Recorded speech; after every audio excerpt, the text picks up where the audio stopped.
Assalamualaikum warahmatullahi wabarakatuh. Alhamdulillah, wassalatu wassalamu ala rasulillah, la hawla wa la quwata illa billah, amma ba'dah. Sahabatku dimanapun berada, berjumpa kembali. Mudah-mudahan semuanya dalam keadaan sehat, dalam keadaan bahagia lahir dan batinnya. Sahabatku, tidak sedikit orang memiliki asumsi bahwa bahagia itu karena harta yang banyak. Maka ada orang yang bekerja mati-matian, kemudian dia betul-betul mendapatkan kekayaan, tetapi ternyata malah tidak bahagia. Dia setiap hari sibuk untuk bagaimana menjaga dan mengembangkan usahanya untuk mendapatkan harta yang banyak tadi.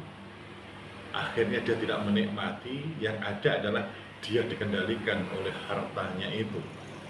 Bahkan ketika dia sibuk bekerja, dia sampai lupa kepada siapa yang memberikan rezeki. Antara lain apa? Ketika dia sibuk bekerja, dia lupa sholat, mengabdi kepada Allah Subhanahu wa Ta'ala. Ternyata fenomena semacam ini dari zaman dulu, zaman Rasulullah pun juga ada semacam ini. Ketika Rasulullah bertanya kepada seorang sahabat, Abu Dzar, tentang makna kaya dan miskin tentunya. Tetapi Rasulullah SAW menekankan kepada kita, ternyata yang membuat orang bahagia itu bukan kaya harta, tetapi kaya hati. Itulah yang membuat orang itu sebenarnya bahagia. Rasulullah pernah mungkin dianalogikan sedang berjalan-jalan dengan Abu Dzar. Rasulullah berkata, "Ya Abu Dzar, ataro kasratal mali wal ghina." Rasulullah bertanya, "Ya Abu Dzar, apakah kamu berpendapat orang yang rumahnya bagus, kendaraannya keren, ya, itu kaya?" "Na'am ya Rasulullah." "Betul ya Rasulullah." Kemudian jalan-jalan lagi, ketika melihat ada rumah yang sangat sederhana sekali, dia berjalan kaki dengan baju yang sangat sederhana. "Aftar qillatal mali wal faqru."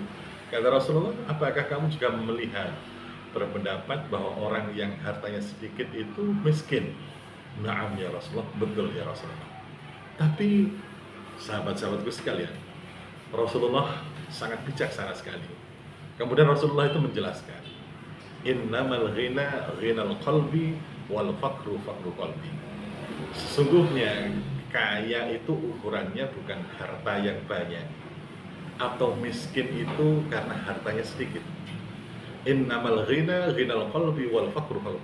Sesungguhnya kaya itu adalah ukurannya di hati. Dan fakir itu pun, miskin itu juga ukurannya di hati, kata Rasulullah SAW. Masya Allah, luar biasa. "Wa man kana faqru fi qalbihi fala yughnihi ma aktsara minad dunya." Orang itu kalau hatinya fakir, walaupun dia diberikan rizki sebesar dunia ini milik dia sendiri, dia masih tetap akan mengatakan kurang, kurang, dan kurang. Maka orang bisa gajinya 100 juta setiap bulan, usahanya punya perusahaan yang besar, tapi dia masih korupsi. Kenapa? Karena hatinya yang fakir. Kira-kira hartanya, kira-kira jabatannya, penghasilannya itu membuat dia bahagia atau tidak? Tidak. Karena apa? Dia merasa kurang. Walaupun mungkin penghasilannya 50 juta, 100 juta, bahkan mungkin setengah miliar dalam satu bulan dia dapatkan, tapi tidak pernah membuat hidupnya tenang. Karena dia tetap fakir dan fakir. Dia merasa kurang, kurang, dan kurang. Itu ketika seseorang itu fakir hatinya. Walaupun hartanya banyak, tidak pernah menjamin dia bahagia. Kemudian Rasulullah SAW mengatakan, "Wa man kana fi ghina fi qalbihi fala yadurruhu ma laqiya minad dunya." Dan barang siapa yang hatinya itu kaya, maka dalam keadaan apapun tidak pernah membahayakan hidupnya, tidak pernah membahayakan keimanannya kepada Allah Subhanahu wa Ta'ala. Artinya dia selalu merasa bahagia di dalam hidupnya. Itu. Mungkin gajinya sedikit, tetapi rasa syukurnya kepada Allah luar biasa. Maka disitulah tidak ada yang membuat madharat di dalam hidupnya. Dia sudah merasa cukup atas pemberian Allah. Maka maqalla wa kafa khairun mimma kathura walha. Satu yang kecil, qalla wa kafa khairun mimma kathura walha.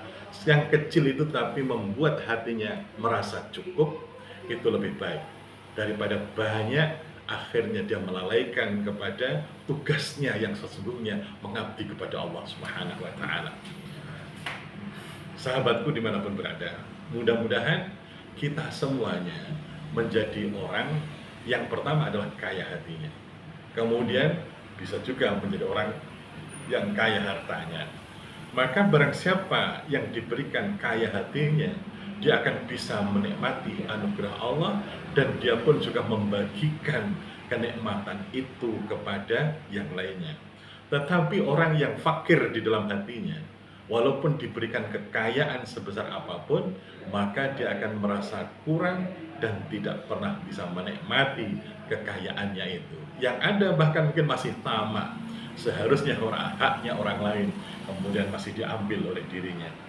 Kalau dia punya jabatan, akhirnya korupsi dengan hak-haknya orang lain. Sahabatku, mudah-mudahan dengan iman yang ada di dalam hati kita, menguatkan keteguhan hati kita bahwa bahagia itu adalah karena keimanan yang kuat di dalam hatinya. Semakin tinggi keimanannya, maka semakin bahagia hidupnya. Demikian yang dapat kami sampaikan. Assalamualaikum warahmatullahi wabarakatuh.